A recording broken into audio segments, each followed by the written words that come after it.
A tarde caía sobre a cidade com uma chuva fina e persistente. As ruas brilhavam sob as luzes fracas dos postes, e o cheiro de asfalto molhado se misturava com o aroma de café que saía dos pequenos restaurantes do centro. Em um desses lugares modestos, entre mesas desgastadas e paredes com pintura descascada, um menino de apenas 10 anos entrava com passos vacilantes. Chamava-se Gabriel. Tinha o cabelo escuro e despenteado, a roupa rasgada e manchada de terra, e os olhos cansados de quem havia passado o dia inteiro procurando algo para comer. Seu estômago roncava de fome, mas ele já conhecia bem essa sensação. Fazia meses que vivia nas ruas, desde que sua mãe havia morrido de uma doença que ninguém pôde curar a tempo. Seu pai, um homem ausente e alcoólatra, nunca esteve presente quando mais precisava dele.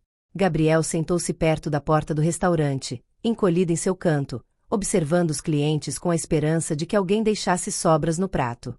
Os garçons o conheciam e, às vezes, permitiam que ele comesse os restos para evitar que causasse problemas. Mas naquela tarde, algo diferente chamou sua atenção. Uma mulher elegante, de uns 40 anos, estava sentada em uma mesa próxima. Vestia um terno cor creme impecável, seu cabelo castanho perfeitamente penteado, e suas unhas pintadas de vermelho brilhante seguravam um telefone celular. Falava em voz baixa, quase em sussurros, mas havia algo em seu tom que arrepiou a pele de Gabriel. Hoje tudo se resolve, disse ela com voz firme e fria. Quero liberdade, quero uma vida nova, e vai acontecer agora, de uma vez por todas. Gabriel franziu a testa. Não entendia completamente o que significavam essas palavras, mas a forma como as pronunciava não soava como uma conversa de negócios ou um encontro romântico. Havia algo obscuro, algo pesado em sua voz. Ele ficou quieto, fingindo olhar para a rua enquanto seus ouvidos estavam completamente focados na mulher. Ela desligou o telefone, revisou sua maquiagem em um espelho de bolso, e saiu do restaurante com pressa. Gabriel, movido pela curiosidade e um estranho pressentimento, levantou-se e a seguiu à distância. A chuva havia aumentado, e ele se escondeu sob a marquise de uma loja quando viu a mulher parar na esquina e cumprimentar um homem alto, de jaqueta preta e boné. Gabriel reconheceu aquele rosto. Era Sérgio, um mecânico do bairro conhecido por aceitar qualquer tipo de trabalho, desde que lhe pagassem bem. O menino sabia que Sérgio já havia se envolvido em problemas antes, mas nunca imaginou o que estava prestes a descobrir. Aqui está o dinheiro, disse a mulher, entregando-lhe um envelope grosso para Sérgio. Quero tudo pronto para hoje. O carro tem que estar na garagem para usar amanhã cedo, mas ele não pode sobreviver a essa viagem. Entendeu? O coração de Gabriel começou a bater mais rápido. Seus olhos se arregalaram. Sérgio contou as notas rapidamente, guardou-as no bolso, e respondeu com calma. Pode deixar comigo, senhora. Antes do amanhecer tudo estará feito. Será rápido e sem rastros. Gabriel sentiu um arrepio que percorreu toda a sua coluna vertebral. Nunca havia escutado alguém falar de matar outra pessoa de maneira tão direta e fria. A mulher acrescentou com voz ainda mais baixa. Assim que tudo acontecer, vou te mandar uma mensagem. Quero desaparecer daqui sem que ninguém me encontre. Só preciso que ele não volte dessa viagem. Sérgio assentiu e guardou algo no bolso interno de sua jaqueta. Gabriel não conseguiu ver o que era, mas imaginou que se tratasse de alguma ferramenta para o trabalho. De repente, a mulher se virou na direção onde Gabriel estava escondido. O coração do menino quase parou. Ele se agachou rapidamente atrás de um caminhão estacionado, a respiração ofegante, temendo que ela o tivesse visto. Mas um carro passou pela rua justo naquele momento, e ela voltou sua atenção para Sérgio. Não me ligue nem me procure, disse ela. Amanhã minha vida começa do zero. Gabriel engoliu em seco. Isso não era apenas uma briga familiar ou uma fraude financeira. Ela queria alguém morto. E pelas palavras que havia escutado, esse alguém era seu próprio pai. Sentiu raiva e medo ao mesmo tempo, sem poder acreditar no que acabará de presenciar. A chuva se intensificou ainda mais, e a água que corria pelas ruas fazia um barulho ensurdecedor. Mas não era suficiente para silenciar essas palavras que nunca esqueceria. Quando a mulher e Sérgio se despediram, ela subiu em um carro que a esperava e partiu rapidamente, enquanto o mecânico caminhou em direção oposta, provavelmente para preparar o trabalho. Gabriel ficou paralisado, com a cabeça girando. Pensou em correr para a polícia, mas quem acreditaria em um menino de rua sem provas? Imaginou ir até o homem rico, mas nem sabia onde ele morava. O desespero crescia dentro dele. Preciso encontrar esse homem antes que seja tarde demais, murmurou para si mesmo, sentindo o peso da responsabilidade caindo sobre seus pequenos ombros. Lembrou-se das poucas vezes em que as pessoas o haviam ajudado na rua e de como a maioria simplesmente ignorava sua existência. Agora, ironicamente, era ele quem carregava uma informação capaz de salvar uma vida. Olhou para a direção em que Sérgio havia ido e por um momento pensou em segui-lo. Mas a chuva forte, o medo de ser visto, e a certeza de que o mecânico não teria piedade o fizeram desistir. Seria mais seguro tentar descobrir onde o homem rico morava e chegar lá antes que fosse tarde demais. Seu coração ainda batia acelerado quando deixou o abrigo da marquise e correu pela rua molhada, tentando pensar em como faria isso. Não tinha ninguém a quem pedir ajuda. Não tinha dinheiro para um ônibus e mal sabia ler as placas corretamente. A única coisa que tinha era a certeza de que não podia ficar parado. A cada passo, as palavras da mulher ecoavam em sua cabeça como uma sentença. Amanhã minha vida começa do zero. Gabriel sabia que, se não fizesse nada, amanhã a vida de alguém terminaria para sempre. E, embora fosse apenas um menino de rua, não deixaria que isso acontecesse. Perguntou a alguns vendedores ambulantes, mas ninguém parecia levá-lo a sério. Um menino molhado, com roupa rasgada, perguntando pela casa de um homem rico. Um deles até riu, dizendo-lhe que gente como ele não tinha nada que fazer perto de mansões.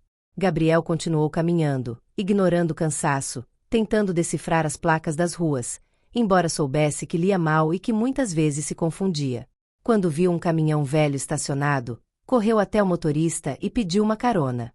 Disse que tinha que chegar ao bairro dos ricos, que era urgente, mas não explicou o motivo. O homem, desconfiado, perguntou o que havia de tão importante para que um menino daquela idade quisesse ir até lá. Gabriel apenas respondeu: é para salvar uma vida. O motorista franziu a testa, mas finalmente o deixou subir na carroceria do caminhão, avisando que só podia levá-lo até parte do caminho. Gabriel agradeceu e se segurou com força quando o veículo começou a avançar pelas ruas cheias de buracos e lama. Enquanto o caminhão avançava, sua mente voltou ao passado. Olhando a cidade passar ao seu redor, lembrou-se de seu pai ausente, que desaparecia por dias e voltava só para beber e dormir. Lembrou-se de sua mãe, cansada e fraca, que morreu jovem demais. E ali, no meio da chuva e do barulho do motor, as lembranças apertaram seu coração de um modo que não conseguia esconder.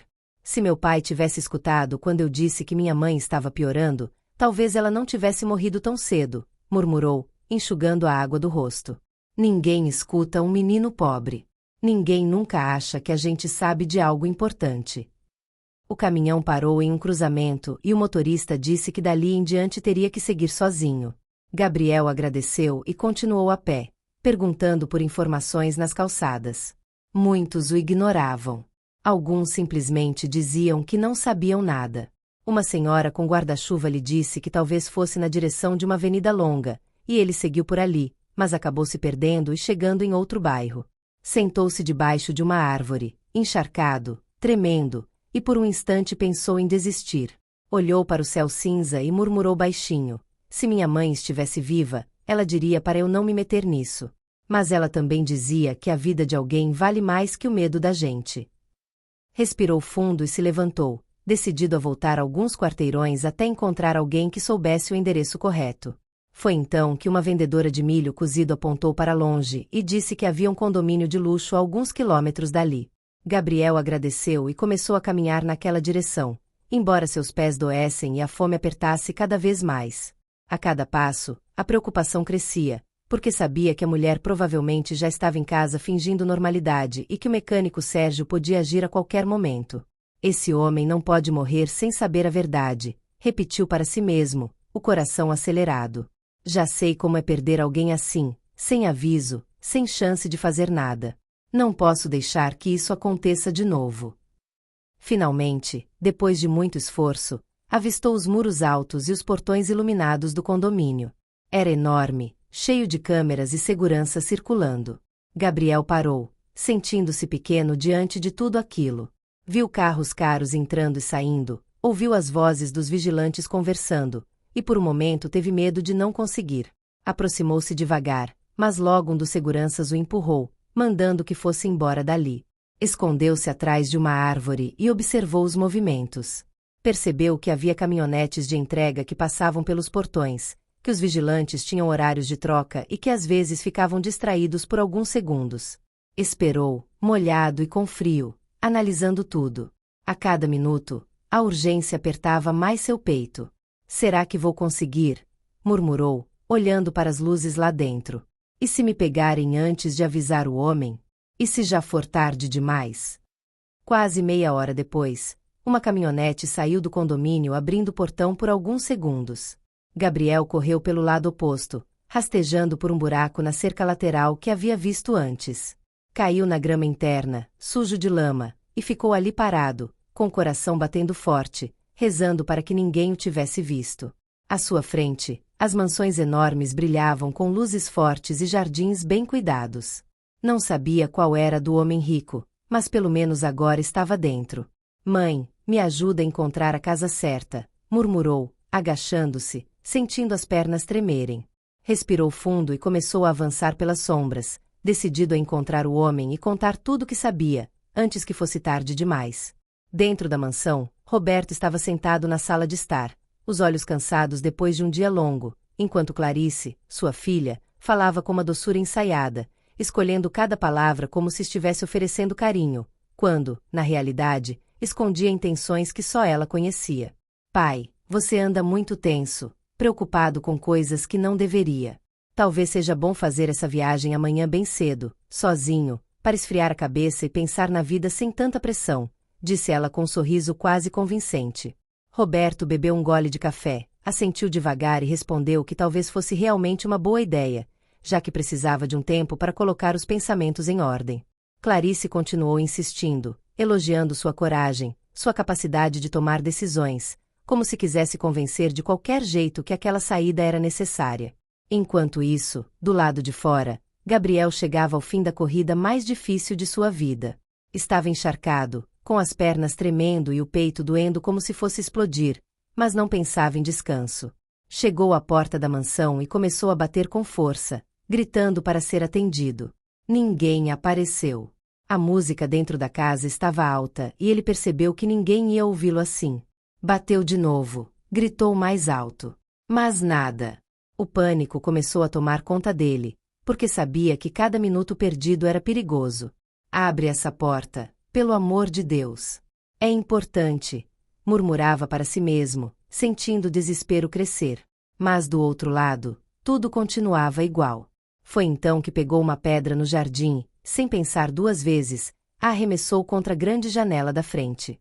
O vidro se quebrou com um estrondo, fazendo Roberto se levantar assustado.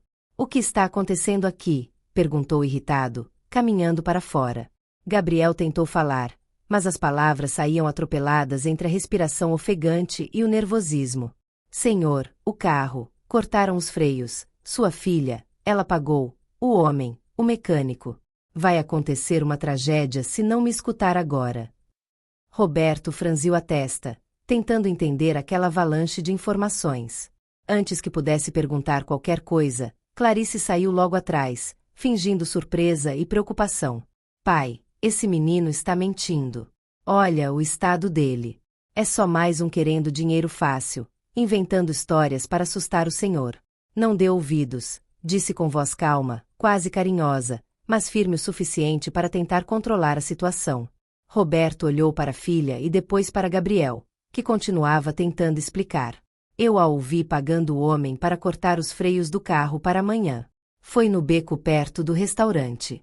Ela deu o dinheiro e disse que o senhor não voltaria dessa viagem, disparou o menino, tentando organizar as frases para que fizessem sentido. Clarice balançou a cabeça com uma expressão de decepção falsa. Pai, olha para mim.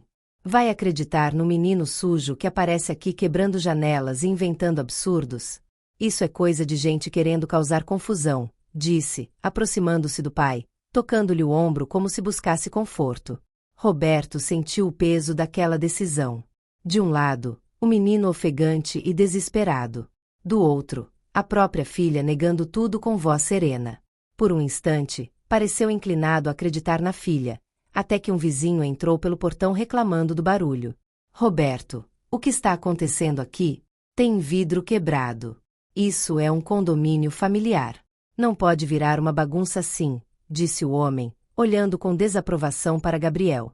A presença do vizinho aumentou a pressão sobre Roberto, que começou a se irritar com toda aquela cena. Não sei quem você é, menino, mas isso está passando dos limites, disse, quase mandando Gabriel embora.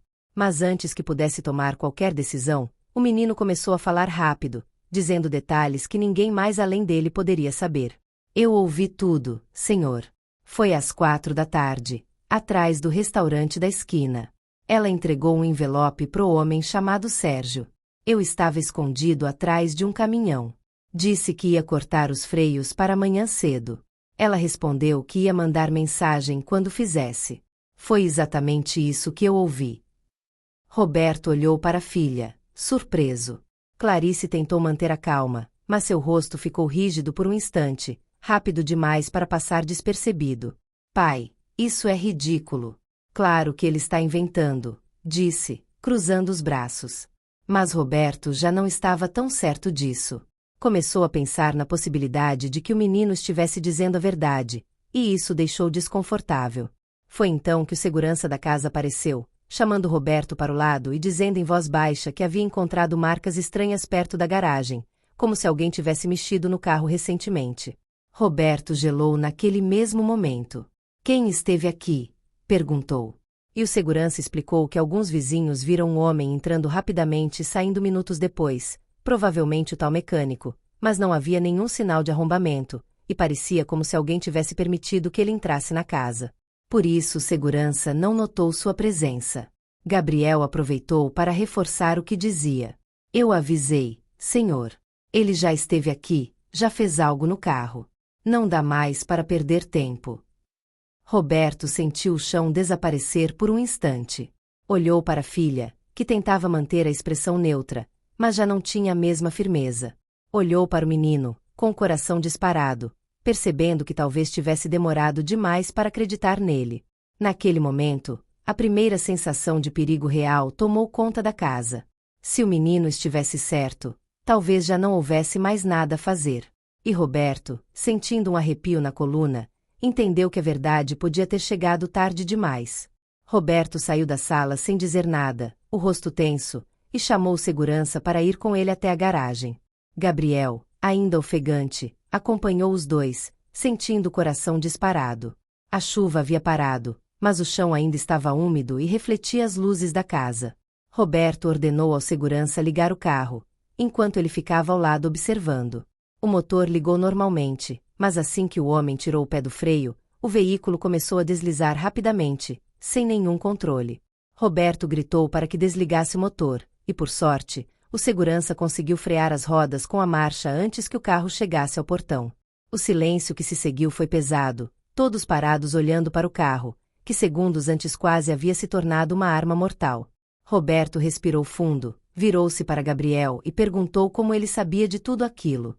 Clarice apareceu na porta da garagem, o rosto pálido, mas tentando manter a calma.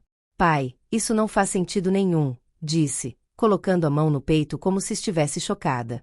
Esse menino invadiu a casa, quebrou as janelas, e agora o carro quase causa um acidente. Não percebe que isso é uma armação? Ele pode ter sabotado tudo para pedir dinheiro depois. Seu olhar ia do pai para o menino, tentando convencê-lo de que Gabriel era o verdadeiro culpado. Roberto franziu a testa, pensando nas palavras da filha. Olhou para Gabriel, sujo e tremendo, e perguntou novamente como ele sabia de tudo aquilo. O menino respirou fundo e contou cada detalhe. O restaurante, a conversa com Sérgio, o dinheiro entregue, o plano para cortar os freios. Clarice interrompeu várias vezes, dizendo que era tudo mentira, que ele estava inventando para escapar da polícia que, segundo ela, já devia estar chegando por causa do escândalo que ele havia causado. Foi então que o segurança, investigando a área da garagem, voltou com uma caixa de ferramentas coberta de graxa, deixada perto da parede. Roberto aproximou-se e olhou bem para aquela caixa. Eu conheço essa caixa, disse em voz baixa, como se falasse mais para si mesmo. É do Sérgio. Ele já consertou meu carro antes. Trabalhou anos naquela oficina da avenida. Ninguém mais tem uma caixa como essa, cheia de marcas de queimadura na tampa. Roberto virou-se para Gabriel e perguntou se era esse o homem da história. O menino assentiu rapidamente, dizendo que era exatamente ele, o mesmo que recebeu o dinheiro de Clarice no beco. A expressão de Clarice mudou naquele momento. Ela tentou continuar negando, mas a segurança e a firmeza em sua voz começaram a falhar. Pai, não sei por que essa caixa está aqui, mas talvez esse mecânico tenha feito isso sozinho. Talvez haja algum inimigo querendo prejudicar o senhor. Eu nunca faria algo assim, disse, falando mais rápido que antes.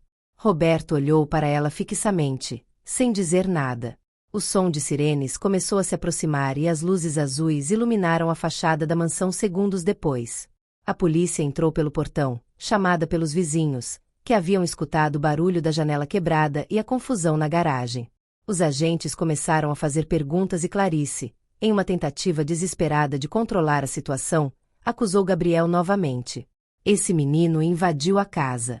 Deve ter mexido no carro. Está inventando tudo isso para se salvar. Prendam ele antes que fuja, disse ela, apontando para o menino. Gabriel ficou pálido, sentindo as pernas tremerem. Pela primeira vez pensou que poderia ser preso, mesmo dizendo a verdade.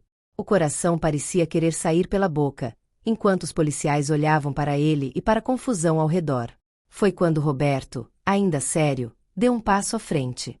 Não toquem nesse menino, disse em tom firme. Ele salvou minha vida. As palavras saíram pesadas e definitivas, surpreendendo até o próprio Gabriel, que o olhou com os olhos arregalados. A polícia perguntou sobre a caixa de ferramentas e o segurança explicou que havia sido encontrada perto do carro. Roberto confirmou que conhecia Sérgio, que ele já havia trabalhado para a família e que só alguém com experiência e acesso poderia ter feito aquilo. Clarice, tentando reverter a situação, disse que talvez o mecânico tivesse feito tudo sozinho, que ela não tinha nada a ver com isso, mas sem perceber, mencionou detalhes do plano que ainda não haviam sido revelados, como o horário em que o trabalho havia sido realizado. Um dos policiais parou de anotar e perguntou como ela sabia disso se havia estado em casa o tempo todo. Clarice gaguejou, disse que apenas supôs, mas a contradição ficou no ar. Roberto virou-se para Gabriel e, pela primeira vez desde que tudo começou, colocou a mão no ombro do menino. Você estava certo o tempo todo, disse sinceramente.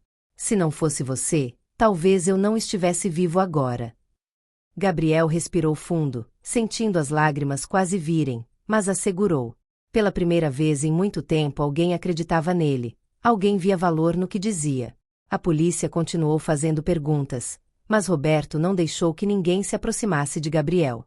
Esse menino não vai a lugar nenhum até descobrirmos tudo, afirmou. E naquele momento algo mudou entre os dois.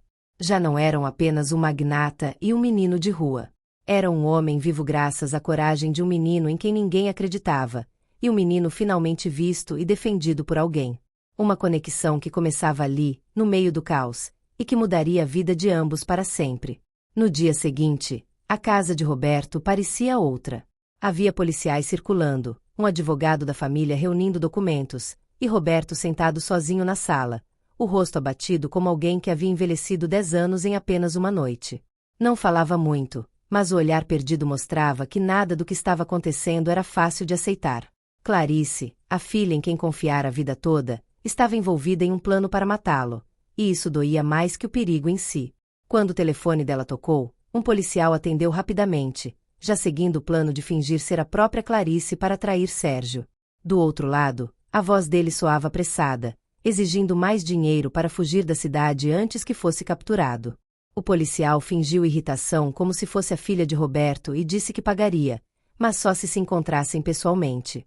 Sérgio concordou, sem imaginar que a armadilha estava montada. Roberto e Gabriel foram levados pelos policiais para acompanhar tudo de longe. O magnata estava em silêncio, o semblante duro, e o menino percebia que aquela tristeza não era só pela tentativa de assassinato, mas pela traição de sua filha. Dentro do carro, estacionado a alguns metros do local combinado, Gabriel quebrou o silêncio e disse que nunca havia visto um pai tão machucado. Roberto respirou fundo e respondeu: a pior dor não é quase perder a vida, é descobrir que quem você criou e amou tanto foi capaz de planejar tudo isso. Não consigo entender em que momento minha filha se transformou nessa pessoa. Gabriel não sabia o que dizer, apenas olhou pela janela, entendendo que nem sempre as feridas mais graves eram as que sangravam. O ponto de encontro era um galpão abandonado na estrada, e a polícia já estava posicionada quando Sérgio chegou de motocicleta. Ele olhou ao redor desconfiado e entrou devagar, com a mão segurando firme o capacete como se pudesse usá-lo para escapar a qualquer momento. O policial que fingia ser Clarice falou ao telefone dizendo que estava atrasada e pediu que ele esperasse. Sérgio caminhava de um lado para o outro, impaciente, até perceber os homens se aproximando pelos lados. Tentou correr, mas já era tarde. Foi derrubado por 2 agentes e algemado no chão, gritando e prometendo se vingar de quem o tinha entregado. Roberto observava tudo à distância, os punhos cerrados, o coração pesado. Quando os policiais levaram Sérgio para a viatura, Roberto pediu para falar com ele antes que fosse levado. O mecânico, com o rosto suado e a expressão de raiva, olhou para o magnata e soltou uma risada amarga. Acha que sua filha só queria sua morte? Ela também queria fugir com o dinheiro das contas que você nunca contou para ninguém. Me prometeu metade se eu sumisse com ela depois que tudo desse certo.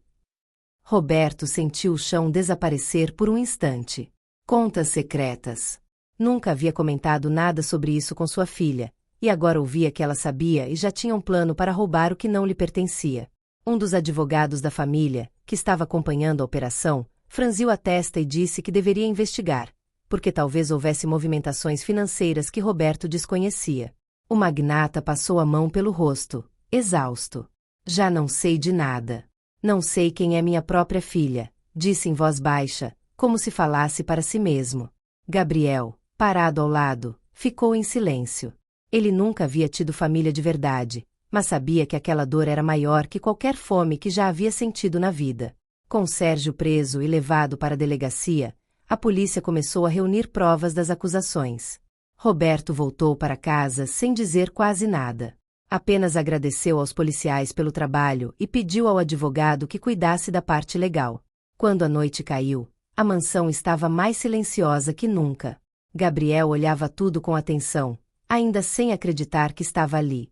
Um dos funcionários trouxe comida quente para ele, e comeu devagar, saboreando cada pedaço como se fosse a primeira comida de verdade em muito tempo. Roberto apareceu depois, sentou-se à mesa e perguntou se estava gostando. Gabriel assentiu e disse: "Nunca pensei que ia comer na mesma mesa que um milionário." Roberto sorriu pela primeira vez em dias e respondeu: "E eu nunca pensei que um menino de rua ia salvar minha vida." Quando terminou de comer, Gabriel foi levado a um quarto de hóspedes. A cama era macia, o cobertor cheirava a roupa limpa, e até havia um abajur aceso no canto. Ele ficou olhando para o teto por alguns minutos, tentando entender tudo o que havia acontecido. Roberto entrou na sala ao lado, conversou rapidamente com o advogado, e voltou para ver se o menino estava bem. "Pode dormir tranquilo. Aqui você está seguro", disse parado na porta. Gabriel agradeceu e respondeu que fazia muito tempo que não dormia em uma cama de verdade. Roberto ficou ali parado por alguns segundos observando o menino. Naquele momento, sua coragem havia salvado uma vida, mas também havia revelado uma verdade amarga sobre sua própria família. Quando finalmente voltou para seu quarto, sentou-se na beira da cama e levou as mãos ao rosto, sentindo o peso do dia. "Como pôde fazer isso comigo?", murmurou com voz embargada. Não havia resposta. Apenas o silêncio da casa enorme, quebrado de vez em quando pelo som distante dos policiais que ainda circulavam pelo terreno. Gabriel, no quarto ao lado, fechou os olhos e pensou que talvez aquela fosse a primeira noite em anos em que não precisaria dormir na rua, nem fugir de ninguém. Pela primeira vez, sentiu que alguém o via como uma pessoa, não como um estorvo. Os dias seguintes foram uma mistura de investigações, depoimentos e revelações dolorosas. A polícia descobriu que Clarice havia estado planejando tudo durante meses. Havia contratado Sérgio não só para sabotar o carro, mas também para ajudá-la a acessar as contas bancárias de seu pai depois de sua morte. Os registros telefônicos mostravam dezenas de ligações entre eles, mensagens codificadas, e até transferências bancárias que Clarice havia feito como adiantamento do pagamento. Quando a confrontaram com as provas, ela tentou culpar Sérgio, dizendo que ele a havia manipulado, mas as mensagens demonstravam claramente que ela era quem havia planejado tudo desde o início. Roberto assistiu a cada audiência, o rosto sério e o olhar distante. Cada nova revelação era como uma faca se cravando mais fundo em seu coração. Não era só a traição, era o fato de que sua própria filha o havia visto como um obstáculo, como alguém que devia ser eliminado para que ela pudesse viver a vida que queria.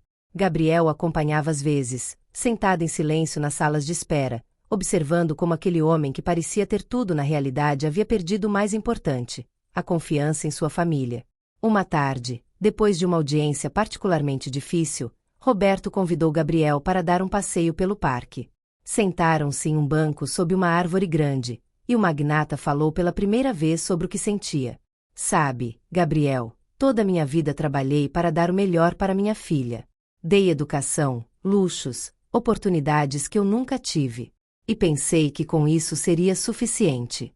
Mas me esqueci do mais importante: ensinar valores, estar presente, escutá-la de verdade. Talvez se eu tivesse feito isso, nada disso teria acontecido. Gabriel olhou para ele e respondeu com uma sabedoria que não parecia própria de um menino de 10 anos.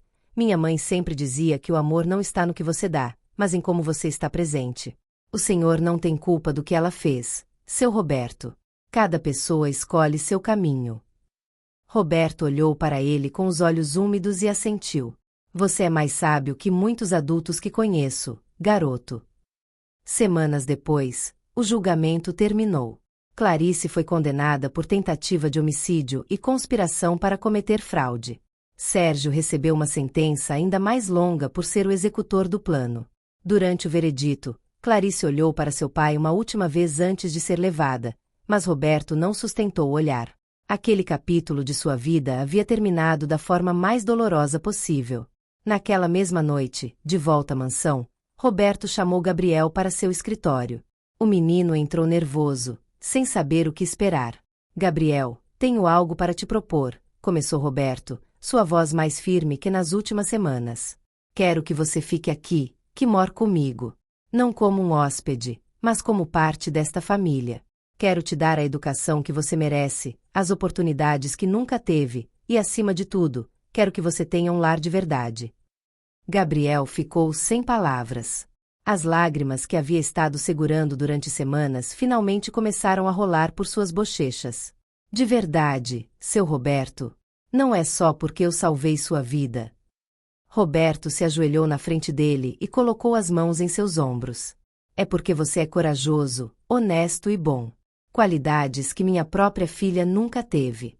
Você me salvou, sim, mas também me lembrou que ainda existe bondade neste mundo. E eu quero fazer parte da sua vida tanto quanto quero que você faça parte da minha. Gabriel se abraçou a ele e chorou como não chorava desde que sua mãe havia morrido. Mas essas não eram lágrimas de tristeza, mas de alívio, de esperança, de um novo começo. Os meses seguintes trouxeram mudanças profundas. Gabriel começou a ir à escola, teve seu primeiro uniforme novo, seus primeiros livros. No início custava se concentrar e acompanhar o ritmo das outras crianças, mas com apoio e paciência, começou a avançar. Roberto, por sua vez, encontrou em Gabriel algo que havia perdido há muito tempo, um propósito real. Já não trabalhava só por trabalhar ou por acumular riqueza. Agora tinha alguém por quem se esforçar, alguém a quem guiar e proteger. Uma tarde, enquanto faziam a lição de casa juntos na sala de jantar, Gabriel perguntou: Seu Roberto, o senhor vai me adotar de verdade? Roberto sorriu. Já comecei os trâmites. Se você quiser, claro. Quero sim, respondeu Gabriel com os olhos brilhando. Mas tenho uma pergunta. Posso continuar visitando o bairro onde eu morava? Tem outros meninos lá que também precisam de ajuda. Roberto olhou para ele com orgulho. Não só pode, como vamos juntos. E vamos ajudar quantos pudermos. E assim fizeram. Roberto estabeleceu uma fundação em homenagem à mãe de Gabriel, dedicada a ajudar crianças de rua com comida, abrigo, educação e oportunidades. Gabriel se tornou o embaixador mais jovem da fundação, compartilhando sua história para inspirar outros. 2 anos depois, em uma cerimônia íntima mas significativa, a adoção de Gabriel foi oficializada. Já não era apenas um menino de rua que havia salvado um magnata. Era Gabriel Silva, filho de Roberto Silva, e juntos haviam construído algo mais valioso que qualquer fortuna: Uma família baseada no amor verdadeiro, na confiança e no respeito mútuo. Na noite da adoção, antes de dormir, Gabriel olhou pela janela de seu quarto para o céu estrelado e sussurrou: Mãe, eu consegui. Encontrei um lar. E prometo que vou honrar tudo o que você me ensinou, ajudando os outros como você gostaria que eu fizesse. Uma brisa suave moveu as cortinas, e Gabriel sorriu, sentindo em seu coração que sua mãe estava orgulhosa. Roberto, passando pelo corredor, ouviu as palavras do menino e parou. Também olhou para o céu através de uma janela e pensou em sua própria filha, perguntando-se se algum dia ela entenderia o dano que havia causado e encontraria redenção. Mas naquela noite, em vez de ficar preso na dor do passado, decidiu focar no presente, um filho que havia chegado à sua vida da forma mais inesperada, salvando não só da morte, mas de uma vida vazia sem propósito real. E enquanto a cidade dormia sob o manto de estrelas, duas almas que o destino havia unido no meio do caos encontraram finalmente a paz que ambos haviam estado buscando durante tanto tempo. Uma paz construída sobre a verdade, o sacrifício e o amor incondicional que, contra todas as probabilidades, pode florescer mesmo nos lugares mais inesperados.